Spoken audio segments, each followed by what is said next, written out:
আসসালামু আলাইকুম। রাজশাহী বিশ্ববিদ্যালয় ইউনিট ভর্তি পরীক্ষার খুবই আর্জেন্ট একটা টপিক নিয়ে আজকের এই ভিডিওতে আলোচনা হবে। সেটা হচ্ছে সাম্প্রতিক জিকে। তোমাদের মাঝে এক শ্রেণীর স্টুডেন্ট আসো যারা মনে করো যে রাবিতে সাম্প্রতিক জিকে সে অর্থে প্রয়োজন নেই। আবার অন্য শ্রেণীর স্টুডেন্ট মনে করো যে হচ্ছে রাবি থেকে সাম্প্রতিক আসে, কিন্তু কতগুলো আসে সেটা তুমি জানো না। তো যাই হোক, এই বিষয়ে হচ্ছে তোমাদের সাথে টোটালি আলোচনা করবো এই ভিডিওতে। দেখো, রাবিতে তোমাদের যে সাধারণ জ্ঞান, এই সাধারণ জ্ঞানে তোমাদের নাম্বার হচ্ছে 30 এবং এখানে তোমাদের এমসিকিউ থাকবে হচ্ছে 24টা। এবং প্রত্যেকটা অ্যান্সারের জন্য তুমি এখানে নাম্বার পাচ্ছ 1.25 করে। তো এখানে যে তোমাদের 30 নাম্বার, এই 30 নাম্বারের মধ্যে কত নাম্বারের সাম্প্রতিক প্রশ্ন আসবে? তো রাবিতে তোমার এবছর আমার যেটা মনে হচ্ছে মোস্ট প্রবাবলি এবার হচ্ছে তোমার এভারেজ 8 নাম্বারের মতো হচ্ছে তোমাদের হচ্ছে সাম্প্রতিক থেকে প্রশ্ন হতে পারে, এর চাইতে বেশি হতে পারে, 8 থেকে 10 নাম্বারের মতো তোমার সাম্প্রতিক থেকে প্রশ্ন হতে পারে। এখন সাম্প্রতিকের বিষয়টা তুমি রাবির জন্য কিভাবে পড়বা এবং কোন কোন বিষয় তোমার বাদ দিতে হবে, তো এটা আমি তোমাকে বলছি। দেখো, একটা ইম্পর্টেন্ট একটা বিষয় বলি, সেটা হচ্ছে শুধু সাম্প্রতিক না, সাধারণ জ্ঞানের তুমি যে বই পড়ো না কেন ওই বইয়ের মধ্যে ভার্সিটি ভেদে ধরতে গেলে 30% পড়াই দরকার হয় না।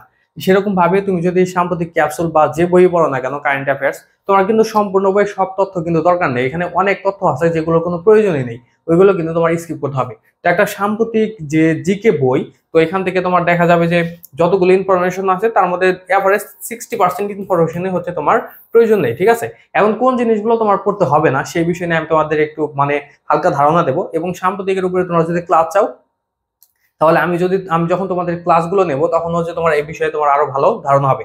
আমি তোমাদের এখানে প্রথমে দুই একটা কথা বলি, সেটা হচ্ছে আমি তোমাদের যে বললাম যে এখানে তোমাদের 8 থেকে 10 নাম্বারের প্রশ্ন হবে, সেক্ষেত্রে ধরো যে এখানে তোমাদের 7টার মতো তোমার এখানে প্রশ্ন হবে সাম্প্রতিক জিকে থেকে।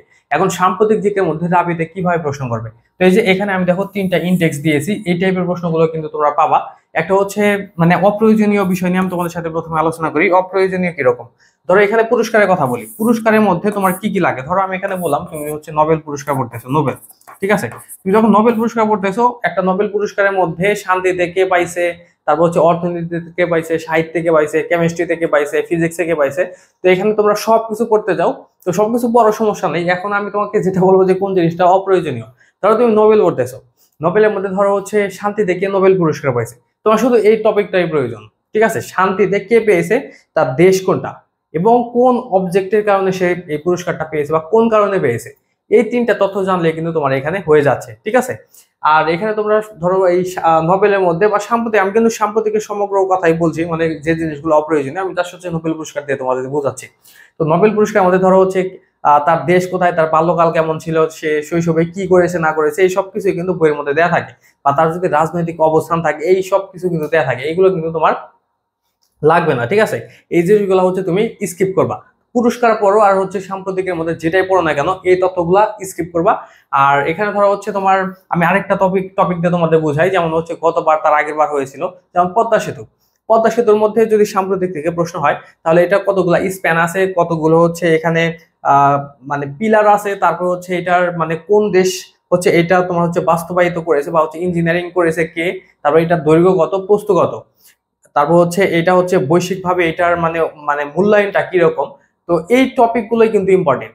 তো এইগুলো সাম্প্রতিকের মধ্যে তোমরা এখানে অনেকে পড়ো যে এটা প্রধান ইঞ্জিনিয়ার কে ছিল, তারপর হচ্ছে এটা জাপানি কোন ইঞ্জিনিয়ার বা চায়নার কোন ইঞ্জিনিয়ার এখানে হেড ছিল। ঠিক আছে, তো এই অনেক টপিক তোমরা পড়তে যাও, এইগুলো কিন্তু তোমাদের কোনো কাজে লাগে না। তো সাম্প্রতিকের মধ্যে এই টপিকগুলো তুমি স্কিপ করবে, এই ধরনের জাঙ্ক টাইপের বা অপ্রয়োজনীয় তথ্য তুমি যদি তোমার মাথার মধ্যে বেশি পুশ করো, সেক্ষেত্রে প্রয়োজনীয় গুলো তুমি ভুলে যাবে। তারপর ধরো এই যে পুরস্কার, এই পুরস্কার থেকে কিন্তু তোমরা প্রশ্ন পাবে, পুরস্কারটা পড়বা। পুরস্কারের মধ্যে ধরো হচ্ছে নোবেল পুরস্কার ধরো, তারপর হচ্ছে বিভিন্ন ক্যাটাগরিতে যে পুরস্কার দেওয়া হয় বাংলাদেশের, দেশীয় যে পুরস্কারগুলো আছে এগুলো দেখবা, এগুলো থেকে তোমাদের প্রশ্ন হতে পারে। তারপর হচ্ছে খেলাধুলার অংশটা একটু দেখবা, যদিও রাবিতে খেলাধুলা থেকে প্রশ্ন করলে হচ্ছে খেলাধুলা সম্পর্কিত বিভিন্ন টার্ম থেকে প্রশ্ন করে। তো এই টপিকগুলো হচ্ছে তোমরা পড়বা। আমার আজকে এই ভিডিওটার মেইন অবজেক্টটাই ছিল যে হচ্ছে সাম্প্রতিকের মধ্যে তোমরা কিভাবে প্রিপারেশন নিতে পারো।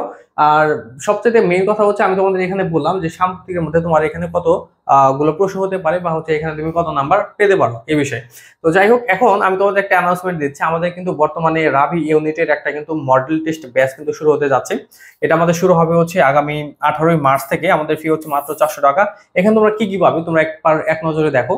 রাবি ইউনিট প্রশ্ন প্যাটার্নের আলোকে তুমি হচ্ছে এখানে 20 সেট পরীক্ষা দিতে পারবে। রাবিতে যেরকম 100 নম্বরের বাংলা ইংলিশ 35 করে, জিকে 30 নাম্বার, এরকম ভাবে পরীক্ষা দেওয়া পারবে। পরীক্ষাগুলো হবে একদম রাবি প্রশ্ন প্যাটার্নের আলোকে ইউনিটের। আর এখানে তোমাদের পরীক্ষাগুলো ওয়েবসাইটে হবে, এবং তুমি বা হচ্ছে অন্যরা কত নাম্বার পেয়েছে সেটা কিন্তু তুমি পরীক্ষা দিয়েই কিন্তু দেখতে পারবা। আর এখানে প্রতিটা পরীক্ষার প্রশ্নে তোমার পিডিএফ পাবে, পিডিএফ গুলো পড়লেও তুমি এখান থেকে প্রশ্ন কমন পাবে। আর এখানে সবচাইতে যে ইন্টারেস্টিং বিষয় সেটা হচ্ছে তুমি এখানে ভর্তি হলে ইংরেজি রেকর্ড কোর্স পাচ্ছ, মানে যেটা থেকে রাবি ইউনিটের যে ইংলিশ, সেই ইংলিশে একদম তোমার কমপ্লিটলি প্রিপারেশন হয়ে যাবে। এখানে তোমরা হচ্ছে 25টা মতো ক্লাস পাবা। এখানে ধরো কম্প্রিহেনশন থেকে শুরু করে সবগুলো রেকর্ড ক্লাস আছে, এগুলো করলে তুমি এখান থেকে হচ্ছে ভালো একটা সাপোর্ট পাবা। তারপর ধরো হচ্ছে এখানে লেকচার শিট পাবে, যেমন হচ্ছে জিকে এবং ইংলিশ। এখানে হচ্ছে কিছু মানে সিলেক্টেড টপিক আছে, মানে আলাদা আর কি। তো জিকের মধ্যে সৌরজগৎ, সাধারণ বিজ্ঞান, আইকিউ, ম্যাথ, এগুলো থেকে কিন্তু প্রশ্ন হয়। এগুলো তোমার নর্মালি জিকে বইয়ের মধ্যে পাও না, আমাদের মডেল টেস্টের সাথে কিন্তু এগুলো শিট পাবে। এগুলো পড়লে কিন্তু তোমার হয়ে যাবে, ঠিক আছে? যদি কেউ ভর্তি হতে চাও এই নাম্বারে তোমার যোগাযোগ করতে হবে। এই নাম্বারে তুমি ফোনে কল করতে পারো, হোয়াটসঅ্যাপ বা টেলিগ্রাম যে কোনো একটা মিডিয়ামে জানাতে পারো। তো আজকে আমাদের আলোচনা এই পর্যন্তই ছিল। সবাই ভালো থেকো। আর রাবি নিয়ে তোমাদের কারো কোনো প্রশ্ন থাকলে সেক্ষেত্রে কমেন্টে জানাবে।